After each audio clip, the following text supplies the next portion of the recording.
Erased Destiny 2, The Knower. Chapter 11, Duty.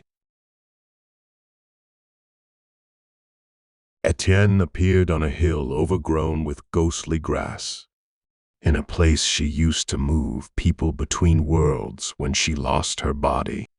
She was sure that vampires had landed here, although she did not see any of them.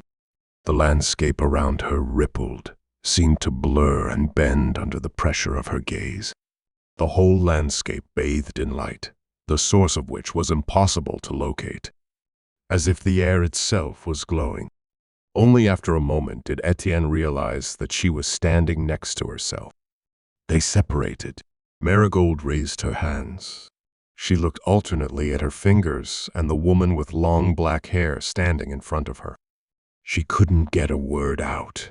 In the land of death, she felt heavy and slowed down. Mute asked Etien not to leave her. With no alternative but to stay on the other side, Etien returned to the shared body. She pushed Merigold's consciousness away because the girl was interfering with her search. She sensed the girl's desire to find her grandparents, whom she had not had the chance to meet. She assured her that as soon as she sent the vampires back down, she would take care of the matter. Not knowing how to locate the undead in a place where they should never have been, Etien set off down the grassy slope. The instability of the surroundings made it impossible to leave any traces, such as arrows made of pebbles, and the lack of matter ruled out any magical searches. All that remained was to wander through the land of death in the hope of meeting the missing, and in the real world, no more than a few hours would pass. Etien was well aware that time does not pass in the place where she ended up.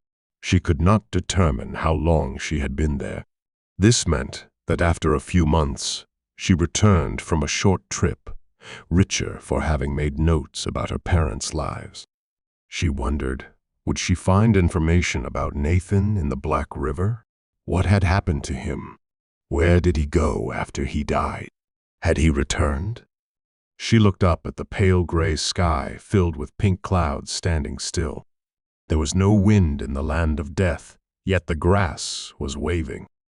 Etien jumped to the next hill. She felt weightless, as if she had been transformed into a ghost, as if gravity did not exist in the land of death. Or did it not exist? Everything around her disappeared when she tried to break it, pick it up, or destroy it. Where had the vampires gone? Why hadn't they waited where they had appeared after teleportation? Jumping between hills that looked as if they were overgrown with grass, Etien tried to understand the motives of her subordinates. It crossed her mind that the undead left to themselves had disappeared, but she quickly dismissed her fears. Uzumayat, Sonja? A buzzing silence answered her. In the land of death, everything seemed to vibrate and buzz, as if filled with a swarm of small flies. She had not observed this during previous visits, so she blamed it on the failing senses of a mortal who was not adapted to the place where she found herself. Uzumat, Sonja? She approached the hole in the ground, which looked like a cave hollowed out by a large animal. Curious about the unusual phenomenon, she looked inside. Is anyone there? After a while, the vampires emerged, blurry, like all the apparitions residing in the land of death. However, despite their apparent immateriality, something had clearly harmed them. Gray and tired, they seemed to dissolve in the thin air. An interesting land. And what about Tyrdam? A little snow and acid rain. A small earthquake. Everything is as it should be. I missed the best part again. By sending us away, you wasted a lot of power completely unnecessarily. The old vampire summed up his stay in the underworld, while Etien was drawing a portal. Sonja jumped through the portal as soon as it appeared, and Etien grabbed Uzumat's arm. She held him in place until the purple surface turned into dust. Sorry, I keep forgetting that you're not the same as you used to be. I was hoping you would jump through the portal with me in your arms or something. Not that you would leave me in a dungeon full of priestesses, powerless and exhausted. You would have had to find another source of entertainment if Zuzu didn't send me a teleportation amulet. I know I'm a terrible god. Without you, my life will lose its meaning again. But still, I forget what my duty is.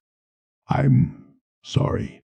Until the end of the mission in Tyrdam, promise not to leave your side.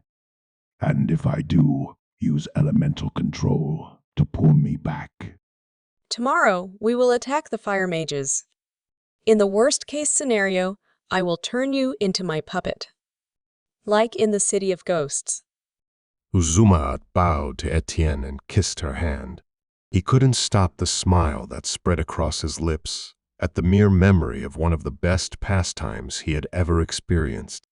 The team competition in the arena, defeating the best teams from all worlds, performing seemingly impossible tasks.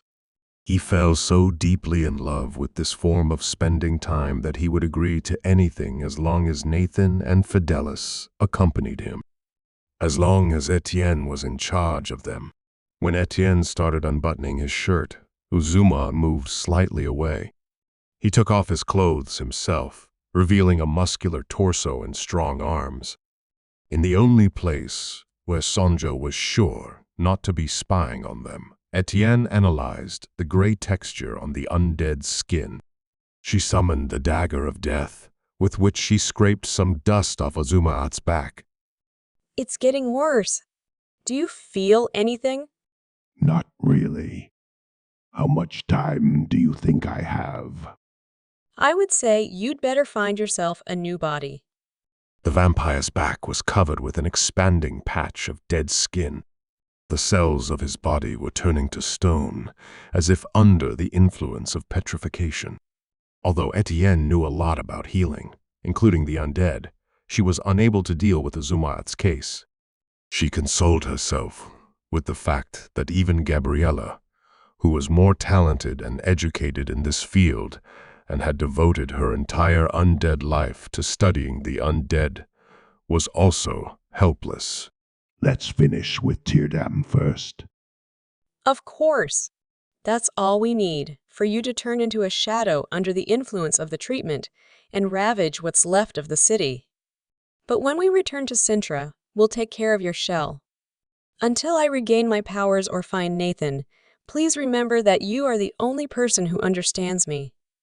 The only one who can help me. The one to whom I entrust my life.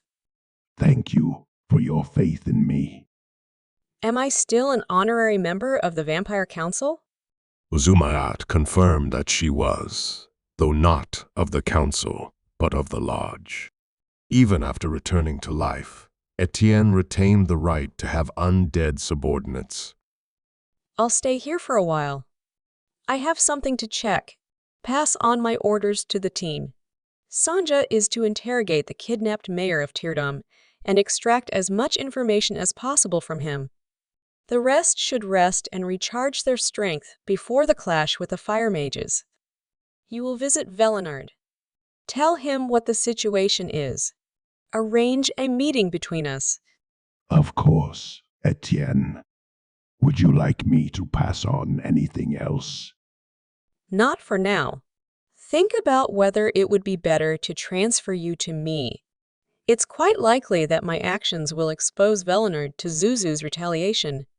And I can't imagine achieving my goals without your support. You can't serve two masters, or whatever you say. If you decide to stay with me, I'll present a plan of action when we return to Sintra. I understand what you mean. Don't worry. I assure you of my full support in everything you plan to do. No one but us knows the old desertion language, so I'll pass Velinard's answer on to you that way. Etien reminded Uzumaat that nose was a considerable exaggeration in her case. She had mastered a few words and symbols and more or less understood what Afi was trying to tell her, but that was all. Foreign languages were very difficult for her, unlike Nathen, who was able to master a new language from a book, simply by reading a dictionary and a grammar textbook. Uzuma disappeared into the purple wall, like Sonja a moment before, in a carefully put-on and buttoned shirt. Etien did not know if it was because of his partner's jealousy or to avoid worrying her about the deteriorating health of one of the oldest vampires. The ruler was immersed in memories of the end of her reign. Then she entrusted Sonja with discreet missions. It was Sonja who led the investigation against Nathen, tracking down traitors among the Seekers. Now, the vampires seemed to be concerned only with the fate of Uzuma. They had already been seeing each other when Etien lived in the palace, but not in such an intrusive way. Sonja's feelings for Uzuma seemed to cloud her mind, to obscure everything else.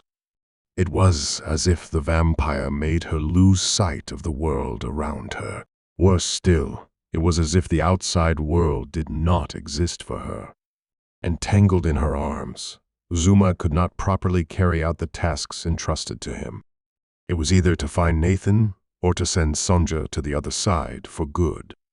Etien jumped near the black stream. She walked along its bank until she reached the pool of life. She knelt on the bank and looked into the black, cloudy water. Nathen, or Saskio, how was she supposed to call her beloved? She started with Saskio, but his life story suddenly came to an abrupt end. It was as if the boy had completely rejected his old name and identity and had started calling himself Nathen. It was as if he had used the name Etien had given him when thinking about himself. Where are you? Nathen, what did happen to you? She watched the recording of their last fight together, an uneven duel with the Daughter of Death. She saw how Nathen shielded her from the scythe's blow, which damaged not only his body but also his spirit. How Luna killed him to protect Etienne's existence. Why did you do that? Didn't I tell you to stay hidden? Why couldn't you listen to me just once? We have lost so much because of you. The record of Nathen's life was cut off the moment Luna ripped his body. Had Nathen disappeared? Had he taken on another name? Etien slipped her hands into the black depths. Once again, she felt only the cold, like when Gabriella had locked her in the piece of rock. They had done everything they could to keep her on the wrong side, to keep her from leaving. Nathen was not in the land of death. Etien was sure of that, and only of that when it came to her ex-husband. She could recreate his life and their adventures to her heart's content, but she had no idea about the present, and that depressed her. By comparison, Etien glanced at her story. Interrupted just as brutally, all her current achievements were attributed to Merigold, including the last battle in Tyrdam. Although Merigold did not participate in it at all, Tien remembered the girl's request and called her grandparents. Abella's parents were still alive. They lived in Astera. Why did they lose contact with their daughter and grandchildren? Etien delved into the life stories of Merigold's relatives. They had signed a prenuptial agreement with their neighbors. Abella was supposed to marry Derek, the neighbor's son, and move into the tenement house owned by her parents. The neighbors took over half of the tenement house after the contract was broken. By getting involved with Ryglan, Abella defied her parents and contributed to the loss of the family fortune. After a modest wedding, her grandparents sold the rest of the tenement house and moved to Astera, where they occupied a modest attic. They could not forgive their daughter. Etien shook her head. She did not think that anyone could dwell on the loss of a tenement house for so many years. Then, Etien inspected the accident that took the lives of Ryglan's parents. As part of his wedding gift, Ryglan had asked his parents to visit his older sister and let Abella get used to the new place. However, they did not reach her. The bridge collapsed, and with it, the cart pulled by the not-so-young horse. Having learned of Merigold's grandparents' fate, Etien collapsed on the ghostly grass. She did not feel like returning to the land of the living, not without Nathen. You can use the scattering crystal. I gave it to Eileen. Gabriel, it's been a long time. I don't know. It feels like you have just transported the three of us. It's good to see you. Still alive. The woman got up, brushed off her robe and tried to look relaxed, even bored. As in the past, she locked her suffering in her heart so that no one would notice it. But Gabriel, who knew every one of her faces and had accompanied her for at least half of her previous life, did not allow her to confuse him.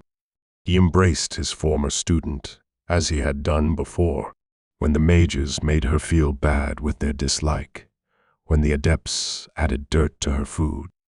It wasn't only Nathen who Etien was missing. Also, her friends, Gabriel, Cedric, Volatile, Eternal, Iris, Samoth, Hypni. The ones who died. The ones she had transported herself. Without them, her reign, her life seemed to lose its meaning. Just wait, we'll all be here soon. In fact, only you and Luna are missing. The old guard of mages. You won't believe it, but we took in Narcissus. We felt a bit sorry for him. And after death, you look at everything differently. All in all, he meant well, he just didn't get it right. Thanks to the 8th, there are more of us here than among the living. You're not complaining about the lack of company, unlike me.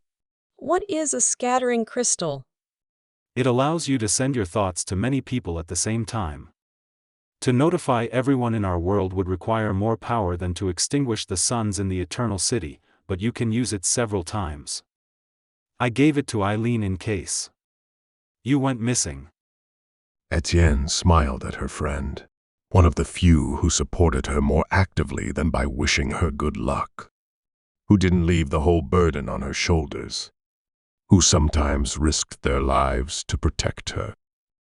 What makes me the happiest is the lack of kids. First of all, because they're tiresome creatures. And two, that they are still alive. Sandra. Did I thank you for saving her life? I don't remember. Many trivial things have slipped my mind. She was stupid to take on Ollivander's curse. Instead of asking me for help, I was surprised myself, unknowingly cursing a few people. Losing her body and being thrown out of the palace by her own children shook the former ruler so much that it materialized in the form of a life-destroying spell aimed precisely at those children. Before Etien realized what she had done, Sandra died instead of Ollivander, leaving their 2 children orphaned. To spare Gabriel any pain, Etien did not mention that none of his children had come looking for her.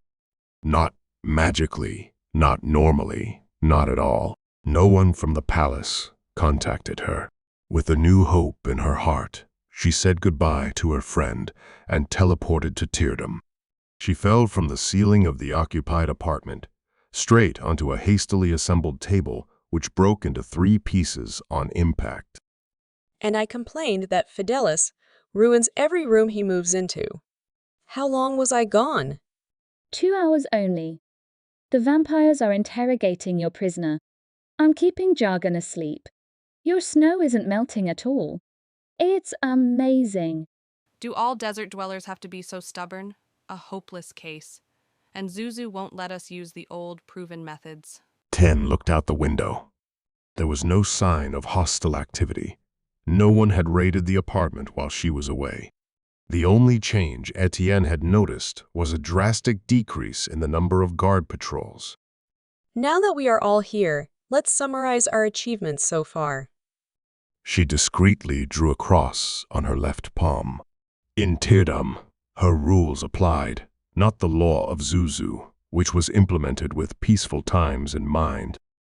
Sonja nodded and sat down on Azumayat's lap, who, unusually, instead of polishing swords, was peeling a green spiky fruit with them, and Cyril was sewing Jargon's shirt. Let's start with Uzumayat and the story of the previous mayor. We've stumbled upon a classic intrigue. A mayor named Rustic was accused of corruption and thrown into a dungeon. Before the first trial could take place, he disappeared from the dungeon. There were no official documents, orders, or reasons for his transfer. The trails were old and faded. We started searching the dungeon. There were a lot of fire mages on the lower levels. I think they were hiding, but from what? The people of Tyrdam? Our search was interrupted by the priestesses. Etien asked Death whether Ristique had died. She received a vertically positioned scythe as an answer. She telepathically passed on the information to Zuzu, who interrupted Sonja's speech. You'll write a report after the mission. What about the other topics? She looked at her mother, who was not used to reporting her actions. She was the one to whom everyone reported, to whom they told their own and other people's achievements, to whom they explained themselves. We want an audience with the current mayor, but we were received by this youngster, a figurehead pretending to be the ruler of Tyrdam. We have reduced the number of guards, mages, and priestesses. We have killed a lot of pseudo-dragons. We have gained more space for our activities. The people of Tyrdam openly support the rebellion, mainly because of the sanctions imposed on them. Without medicine. I only banned the trade in weapons and construction wood, nothing more. That's strange, because people say they are not allowed to trade anything other than clothes and food. Nothing that contains herbs, wood, metal, or magic. They get the forbidden goods from the fire mages at inflated prices. I've been wondering about that too. I think the person currently in power in Tyrdam introduced these bans and made them look like official sanctions from the palace. This way, they instilled hostility towards the government and the people, took control of all trade, and are making obscene profits on the pseudo-contraband. All the pieces of the puzzle Etien had heard about suddenly fell into place in her mind. It was hard to deny the Tyrdam rulers their cunning and audacity, although Etien found it difficult to accept their exploitation of their own subjects and manipulation of their judgment. With her sanctions, which were supposedly justified, Zuzu gave them the perfect excuse to take control of the city. And I was tracking the remnants of the troops defeated by Etien. I found a fire mage base on the other side of the river. They had taken over an old mine. First, we get rid of the mages. Then we'll visit the town hall and expose those responsible for the current situation in Tyrdam. Too tired to cast another royal healing, Etien drank some werewolf regeneration potion and went to bed. Nobody came looking for her. She closed her eyes, pulled the blanket over her head, and cast a sleeping spell on herself.